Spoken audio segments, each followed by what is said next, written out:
So self-sabotage is a very tricky issue. I don't actually love the term, but we're going to talk about it. Self-sabotage, when we think about it, it almost implies something very intentional, right? Like, I'm going to sabotage my life. I'm going to blow everything up. I'm going to thwart my own success. I'm going to ruin a healthy relationship. I'm going to procrastinate and then not meet the deadline and ruin something at work or school for myself, right? I'm going to get everything set up just the way I want it or just the way it should be and then do something to topple it over, right? So the narrative around self-sabotage is that people who, especially if there's more than one instance of it, is somehow masochistic.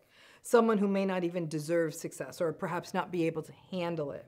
That a person who's a self-sabotager maybe can't be trusted in some ways. And sadly, over time, people who are around people or who are deemed or call themselves sort of self-saboteurs sometimes may start holding back opportunities for them on the premise that, oh, they're a self-sabotager and so they're going to waste your time and money. So it can really hurt a person to have this sort of self-sabotage label hanging over them. Listen, my focus clinically in my work for years has been on people who are healing from the desolate, unforgiving, and unempathic landscape of narcissistic relationships. And this term, self-sabotage, is endorsed by survivors and even given to them repeatedly. So let's take a big view of self-sabotage and then specifically what happens in the narcissistic relationship. Self-sabotage is not intentional, right? When it happens, it's typically about safety. And this takes us to an even bigger conversation about safety, because that word is loaded, right?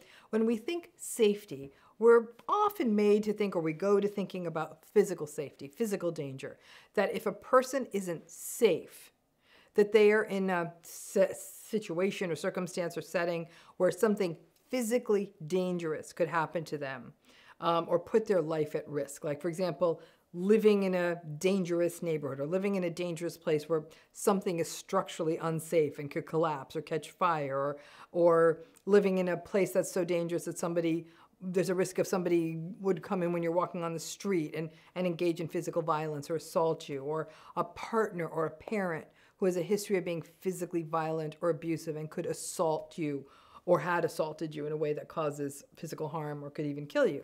That's the problem. Physical safety matters, but it's only one facet or one element of safety. There's the far more chronic and universal issue of psychological safety.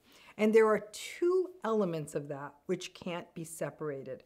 Our sort of subjective experience of safety and the actuality of the situation. And what happens for folks in narcissistic relationships, I just had this conversation with someone recently, is that they are told, people who are in narcissistic relationships are often told that they're being dramatic when they feel, or they say that they feel psychologically unsafe and that it's all in their head. So your subjective experience of this sense of not feeling safe isn't even allowed to be given language to and is often gaslighted away. Because there are lots of things that contribute to a situation feeling psychologically unsafe. Things that are inconsistent, the lack of empathy, lots of angry language, anger and rage, all of that being right under the surface. And then when you don't understand what sets a person or people off in a given environment, or where there's no margin for error, where every single so-called mistake that you make either leads you to being insulted and devalued, or to rage, or to both, or the use of things like stonewalling, and the silent treatment on a regular basis, and all of this fosters a sense of looming abandonment at all times, and isolation from other supports, and being told that we lack capacity or we're incompetent. Obviously, that's not an exhaustive list, but those are examples of what can make a relationship unsafe psychologically. It also takes in territory like conditional love or conditional witnessing, that we are only seen if we do exactly what the other person needs or wants. So we really actually aren't seen. We are simply acknowledged because at that time we're a convenience or a useful source of supply. But all of these are the things that make a relationship unsafe. So does that sound like something you know? Yep.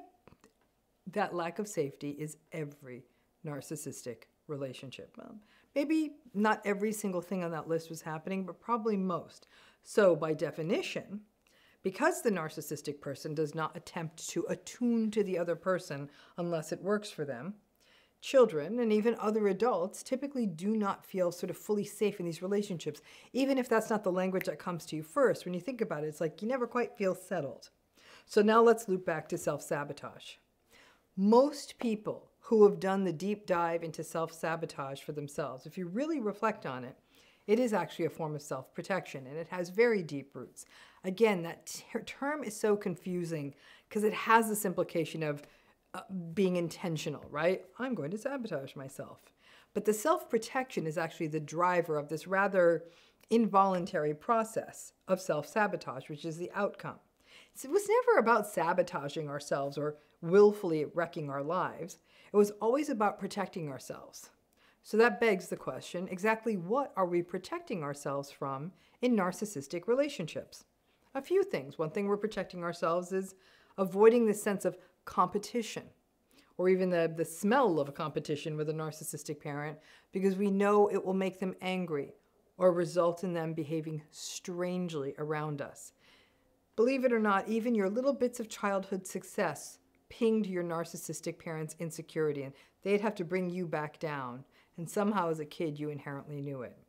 You can be trying to avoid being seen, even though you desperately want to be seen, because if you are seen for any reason, you have to endure mocking or critical comments. Or it may be being what they want us to be and not allowing or really holding back on our own sense of self to develop and exert itself because it's unsafe to do so and they don't want our true selves to come out. It may be protecting ourselves from those breaks in attachment that happen. Remember, for children, attachment is survival. So anything that the child experiences in their bodies will lead to the rejection or the unseeing or an unattunement of the parent. They're not going to do it, right? So for many kids are like, whatever I need to do to keep this parent close, I'm going to do. But it's not a voluntary process, right? It could be a fear of trying something because of your fear of failure, which can result in the narcissistic people, parents, whoever's being critical or confirming our worst fears. Things like, I told you you couldn't manage that. I told you that wouldn't work. Or who did you think you were trying that? Then there's also that scary sense of outsiderness that's so unsettling. Nobody wants to feel like an outsider, particularly as a child.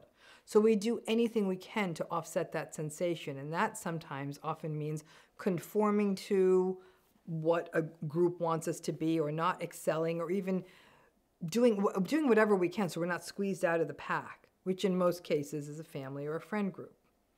There's not being able to exhale, even when we're finally in a healthy or reciprocal relationship, because we're always waiting for the other shoe to drop and feeling tense and almost panicky in what anyone else could look into and say is a good relationship. So thinking about those as examples, basically what's happening is we are protecting ourselves by trying not to succeed too much, trying to avoid failing, trying to belong, trying to do everything that will make the narcissistic parent attune to us but not feel competitive with us, nor will it inconvenience them, right? That means we may hold off on trying things, we may procrastinate, perhaps so we can get it perfect, but then we don't do it at all, or we do it in a rushed last-minute way. The kid who learns that straight A's or some Ivy League nonsense is the only acceptable outcome, that kid may be a solid student, but maybe it's just not that they're doing the whole straight A thing, or the kid has diverse interests. Because that kid's not delivering on that one script of success, that kid may often get frozen, not because they aren't competent, but because of the all or nothing of it. And since they may not be able to quite pull off the A's and the honors classes and the Harvard of it all, it becomes a sort of why bother? The narcissistic parent doesn't see the whole child. They only see the outcome that props up the vision and the image that they want to depict to the world. This all takes on a different tone when we are navigating adult romantic relationships or just friendships. A healthy adult relationship, no narcissist involved, just a healthy relationship, can even feel like a pressure cooker. We're just waiting for things to go wrong, because that's what happens when we care, right? If we care about this, then things are going to go wrong. We're almost like prospectors. We look for any shift or change and wonder, is this the change? And it just kind of makes relationships tense for everyone involved, even when it's with healthy people. In the absence of a template for healthy relationships, or getting messages from toxic family systems like, oh, come on, nobody's ever going to really love you like a family does, which is a doubly messed up message because the family didn't do very well at that, or everyone cheats, or everyone lies, or everyone will abandon you. Even if you do meet a healthy person and get into a healthy relationship with a full and healthy heart, you may never be able to feel that you can exhale in it, which can raise tension in the relationship, no matter how healthy that other person is. So basically all of this self-protection, which looks like self-sabotage, basically trades one anxiety in for another. We can manage the anxiety of what goes wrong in the narcissistic relationship. The new anxiety is that we failed ourselves, or we didn't try hard enough, or didn't try at all. And that's, again, the eternal double bind in these relationships. I am competent. I'm not competent. I'm good. No, I'm not. But to understand this idea of self-sabotage, we have to understand the role of safety. I have heard countless stories of people who can recall giving up on doing something, or not trying, or just not being able to get over the finish line on something, and would scratch their heads and say, "Why do I keep doing this to myself, Doc?" Listen, while I applaud a little bit the willingness for them to take responsibility for their actions or their lack of actions, it was really about digging deeper. I'd ask them, what would doing mean? What would succeeding mean? What would failing mean? Like, what would happen? And how would you succeeding or failing actually upset the really fragile homeostasis or equilibrium of the unstable narcissistic family system or relationships? Ultimately, it was never about sabotage. It was always about seeking safety. And people often didn't see that. It can mean that even years into adulthood, we still find ourselves holding back, believing that we will look foolish, that we will be caught out if we try, if we do. The other challenge is that lots of children who grow up in narcissistic family systems aren't supported in the way a child needs to be supported to achieve their aspirations, whether that's parents taking them to where they need to be taken to, I don't know, for the practice or the rehearsal or whatever, or the parents researching opportunities or encouraging them or simply being interested. It is really difficult for a person, child, or adult to actualize a dream or a strength or a hope without someone, anyone, just even a little bit rooting them on, providing a little bit of structure, or just noticing it. Every so often, a kid from a narcissistic family system will have that rare opportunity of finding a mentor who takes notice of them and cultivates that talent. But that poor kid is still getting tossed back into a family system that basically says, if you do too good, we're going to bring you back down to our level. Not be good enough and we'll make fun of you. They don't say it in that many words, but again, it's felt. We're always trying to find that precarious and impossible middle zone in these relationships and in these systems. For a moment, just close your eyes and imagine that it was safe to be seen, to take chances, to fail, to get it mostly right, but not perfect, to belong, even if your interests or who you were not what the other person or people deemed right. That you didn't have to feel that your success meant that you were in competition with someone who you simply just wanted to love you. Imagine that, to feel safe, just being you. I can promise you the one thing that probably is not going to happen then is any form of sabotage. When we make fixing self-sabotage about solely fixing the person who is having these sabotagey moments, we miss the larger picture, especially in the context of narcissistic people who raised you, who claim to love you, who claim to have your best interests at heart, but don't. If you want to address self-sabotage in yourself, look at the context. Examine it through the eyes of safety and accept and clearly see that there's people out there who really only want you to be what they want you to be, not who you are. And perhaps our core sense of self, that authentic, actualized voice that lives in all of us, keeps fighting that brave and courageous fight and says, nope, not doing that. Not going to co-opt my identity for you. But since we also don't get to shape our own, we find ourselves in the middle, this middle ground of basically purgatory, not being us, but not doing things to stay safe, right?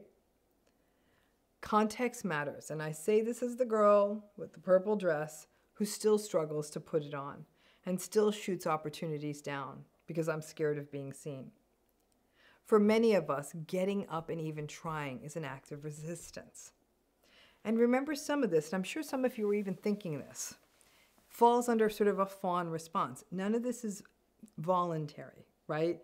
It's when we're engaging in things to keep ourselves safe, we're not even thinking about it. We're trying to stay safe. We're trying to feel attached, trying to feel connected. And one could potentially argue that that self-sabotage response probably sits in a really sad place between the fawn response and the submit response, a kind of like, especially the submit trauma response, which is a why bother? Nothing's going to work anyhow.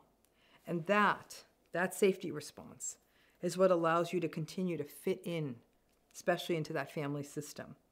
And many narcissistic family systems are kept going by recognizing that there's only one person who gets to succeed and everyone else has to stay in their lane. Healing means recognizing that there is no staying in your lane. It's about you being your whole you. But as adults, it still feels hard to recognize that to do that means that we will lose people that still, that primal childlike piece of us sort of feels panicky and says, what? So that self-sabotage response, again, I'd file that under submit, the submit sort of trauma response. It's not that intentional kind of trying to blow stuff up for yourself, but at some level, it was simply an inner child version of trying to belong. Thanks again.